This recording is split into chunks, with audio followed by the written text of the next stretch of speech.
नमस्कार प्रेक्षकांनो, मालिकेच्या आजच्या भागामध्ये आपल्याला पाहायला मिळणार आहे की ओवी आता घरात आलेली आहे आणि रणदिवेंच्या घरामध्ये आनंद आलेला आहे. सगळेजण खुश आहेत. सगळे ओवीभोवती आहेत. अवंतिका, सौमित्र, आजी, त्याचबरोबर सुमित्रा सगळेजण ओवीच्या जवळ आहेत आणि ओवीशी बोलत आहेत. ऐश्वर्याच्या मात्र तिळपापड उडालेला आहे. तिला कळायचं बंद झालेलं आहे. हे सगळं काय झालेलं आहे हा प्रश्न पडलेला असतो.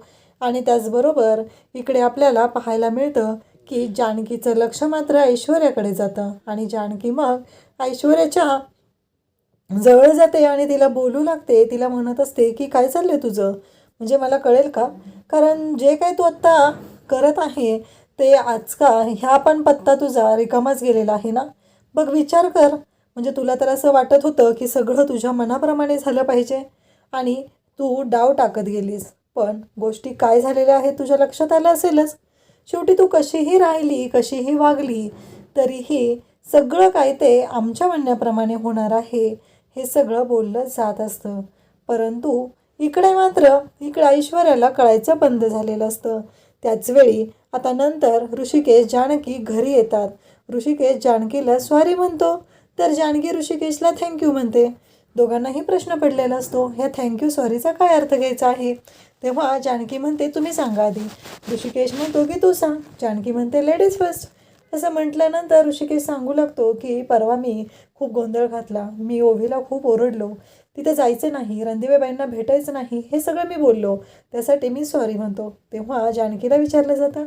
जानकी म्हणते की तुम्ही आज जे काही केलेलं आहे, ओवीला घेऊन तिथं आला, ओवीला तिच्या आजीला भेटायची परमिशन दिली, एक पुढचं पाऊल टाकलेलं आहे, त्यासाठी मी तुम्हाला थँक्यू म्हणते.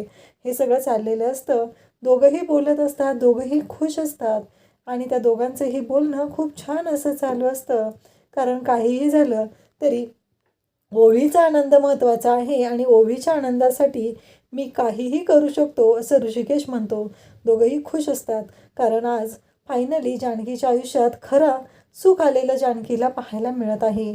दोघंही खूप आनंदात आहेत. कितीतरी दिवसानंतर एवढा छान असा संवाद सुरू आहे, दोघं एकमेकांशी बोलत आहेत, हे सगळं चालू असतं. त्याचवेळी जानकी म्हणत असते की खरंच किती खुश होती ओवी आज तिथं घरी सगळ्यांना भेटून. त्याचबरोबर आईंनाही खूप छान वाटलेलं आहे. इकडं ऐश्वर्याचा मात्र कंट्रोल सुटलेला असतो. ऐश्वर्या खूप ओरडत असते, बोलत असते, ती परकी माणसं या घरात यायला लागलेली आहेत.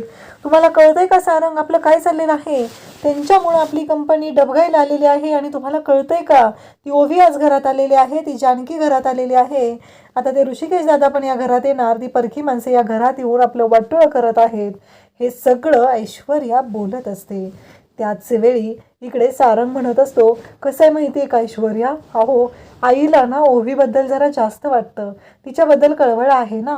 मग ऐश्वर्या लगेच म्हणू लागते मग. तेव्हा सारंग म्हणतो याच्यावर एक उपाय आहे. असं म्हणता क्षणी इकडे ऐश्वर्या म्हणते म्हणजे काय म्हणायचं आहे तुम्हाला. हे सगळं चालू असतं आणि त्याचबरोबर इकडे ऐश्वर्या म्हणते म्हणजे काय म्हणायचं आहे. त्यावेळेस ऐश्वर्याला सारंग म्हणतो मला काय वाटतं माहिती आहे का, आपण पण एखादं बाळ जन्माला घालूया, म्हणजे आई आपल्या बाळामध्ये गुंतून जाईल आणि ओवीचा विसर पडेल. ऐश्वर्या म्हणते सारंग डोक्यावर पडलं आहे का तुम्ही, तुम्हाला कळतं आहे का काय चाललं आहे. एकतर इथं मी तुम्हाला बोलत आहे की त्यांनी सगळं लुबाडायचा प्रयत्न केलेला आहे, कंपनी डबवायला आलेली आहे, आपण रस्त्यावर यायची वेळ आलेली आहे आणि तुम्ही मात्र काय बोलताय, हे सगळं तुम्हाला कळतंय का.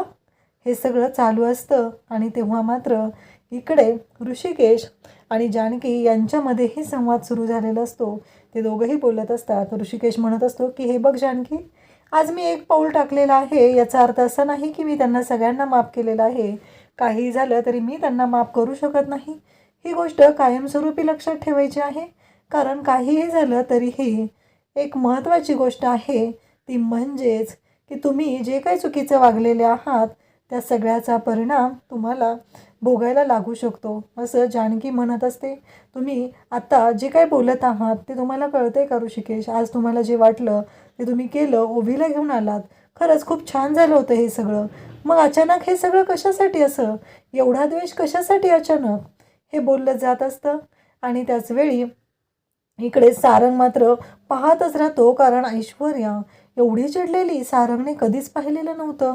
सारंगला प्रश्न पडलेला असतो की हे कसं शक्य आहे, कारण काहीही झालं तरीही हे सगळं जे घडत असतं ते खूपच विचित्र असतं. सारंग म्हणत असतो, अहो काय बोलताय ऐश्वर्या, मी फक्त तुम्हाला म्हटलं की बाळाचा विचार करूया, म्हणजे आई आपल्या बाजूने असेल हे मी बोललेलो आहे, आणि तुम्ही वेगळाच अर्थ घेता या सगळ्या गोष्टींचा, असं सारंग ऐश्वर्याला म्हणत असतो. ऐश्वर्या म्हणत असते की सारंग, तुमच्या लक्षात येते का, अहो आपल्या कंपनीचं काय नुकसान झालं आहे तुमच्या लक्षात येते का, आपली कंपनी डबघाईला आलेली आहे आणि तुम्ही मला म्हणत आहात की काय तर बाळाचा विचार करायचा. आणि ऐश्वर्याचं नवीनच रूप सारंगच्या समोर आलेलं असतं. इकडे ऐश्वर्या दुसऱ्या दिवशी सकाळी सुमित्रा, ऐश्वर्या सर्वजण असतात आणि मग इकडे सुमित्रा म्हणत असते, उद्या काय आहे माहिती आहे ना, हे सगळं बोलणं सुरू असतं. आणि तेव्हा मात्र ऐश्वर्या त्याने म्हणते, हो उद्या संक्रांत आहे ना. तेव्हा कसं आहे, LLB वाल्यांना काय माहिती ना, त्यांना कसं माहिती असेल मोठ्या घरातले सण, मोठ्या घरातल्या सगळ्या गोष्टी कशा पद्धतीनं घडतात ते, हे ती टोमणा मारत बोलत असते. तेव्हा बिचारी अवंतिका म्हणते, हो का. तेव्हा इकडे सुमित्रा सांगत असते की उद्या काय आहे माहिती आहे का, त्यानंतर आपल्याला तेळवा करायचा आहे, या सगळ्या गोष्टी करायच्या आहेत, हे सगळं बोललं जात असतं. आणि त्याचवेळी इकडे ऐश्वर्या लगेचच म्हणते, तेळवा म्हणजे काय. तेव्हा लगेच तिला टोमणा मारायला थांबत नाही ती, म्हणजे अवंतिका. अवंतिका म्हणू लागते, हो का, कसं आहे फक्त संक्रांत कधी आहे तेवढंच माहिती आहे का, आता तेळवा, रूढी परंपरा ज्या काय आहेत त्या माहीत नाही आहेत बहुतेक. या मोठ्या घरातल्या मुलीला हा टोमणा ती पण लगेच मारून देते. तिचंही तेच म्हणणं असतं की काहीही झालं तरीही जी महत्त्वाची गोष्ट आहे ती तुला माहीत नाही, संक्रांत आहे तेवढं बरं माहिती झालं, हे बोलणं चालूच असतं. इकडे सुमित्रा म्हणत असते, अगं बास बास, किती चाललं तुमच्या दोघींचं हे सगळं. तेव्हा इकडे अवंतिका पण बोलत असते. ऐश्वर्या म्हणत असते, नाही हा. तेव्हा सुमित्रा म्हणते, हलव्याचे दागिने बनवायचे. तेव्हा ऐश्वर्या म्हणते, हलव्याचे, गाजर हलव्याचे का दुधीच्या हलव्याचे. त्यावरती लगेचच इकडे अवंतिका म्हणते की हे घे, गाजर गाजर हलव्याचेच दागिने बनव.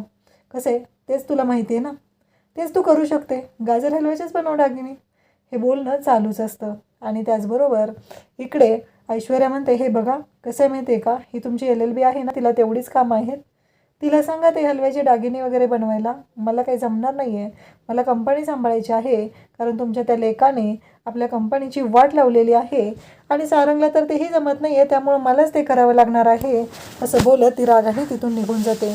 असल्या सगळ्या गोष्टी करण्यामध्ये मला अजिबात इंटरेस्ट नाही आहे असं सांगून ती निघूनही गेलेली असते. कारण कंपनीवर तुमच्या सावत्र मुलाने संक्रांत आणलेली आहे, ही गोष्ट लक्षात असू द्या. अवंतिका म्हणते, वय असू द्या, ती कशी माहिती ना आपल्याला, तुम्ही कशाला तिच्याकडे लक्ष देत आहे, मी करेल ना सगळं, तुम्ही सांगा मला काय करायचं आहे ते. आणि त्याचबरोबर आता इकडे सारंगला सोबत घेऊन ऐश्वर्या तर गेलेलीही असते. आणि त्याचबरोबर इकडे पाहायला मिळतं की ऋषिकेश आणि ओवी, ऋषिकेशला ओवी म्हणत असते की बाबा आपल्याला गेलं पाहिजे ना, कारण काही झालं तरी आता पतंग उडवायचा आहे, मग पतंग आणला पाहिजे.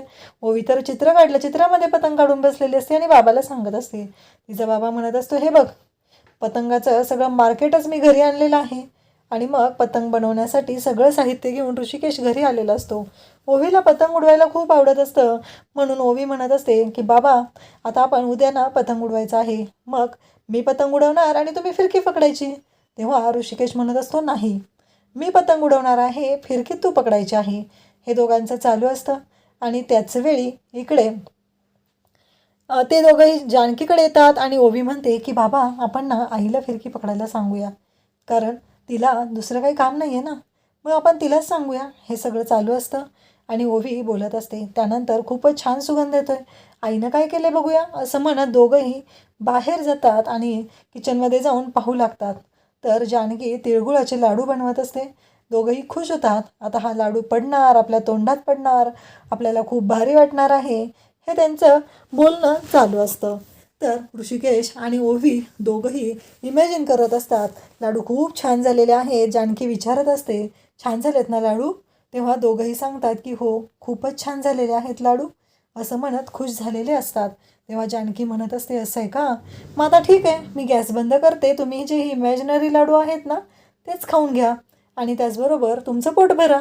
इकडे मात्र ऑफिसमध्ये एक वेगळा गोंधळ घालून ठेवलेला असतो ऐश्वर्याने. तिथे काही पेपर्स आणून दिले जातात आणि सारंगला सांगितलं जातं याच्यावर सह्या करा. सारंग म्हणतो, काय आहे हे सगळं, कारण फंड नाही आहे आणि आपल्या कंपनीकडे तेवढा पैसाही राहिलेला नाही. तर ऋषिकेशने ॲप चालू केलेला आहे, त्यामुळे आपली वाट लागलेली आहे.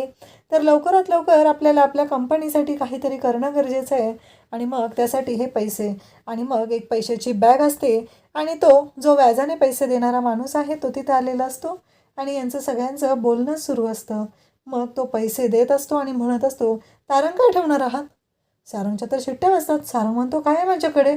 तेव्हा तुम्ही इकडे ऐश्वर्या आणि सयाजीराव म्हणतात, अहो घर तुमच्या नावावर आहे, कंपनी तुमच्या नावावर आहे आणि तुम्ही काय विचारताय काय आहे माझ्याकडे म्हणून? सगळं तर तुमचंच आहे ना, मग काय प्रॉब्लेम आहे तुम्हाला तारण ठेवायला? हे बोलणं चालू असतं. आणि त्याचबरोबर इकडे ऐश्वर्या म्हणत असते की सारंग घर नावावर आहे ना तुमच्या, मग घर आपण तारण ठेवूया ना, मग काहीच प्रॉब्लेम येणार नाही. आपली कंपनी जपघाईला जी आलेली आहे तिला वरती आणणंही तेवढंच गरजेचं आहे. जर कंपनीला वरती आणू शकलो नाही तर काहीच उपयोग नाही, हे ती समजून सांगत असते.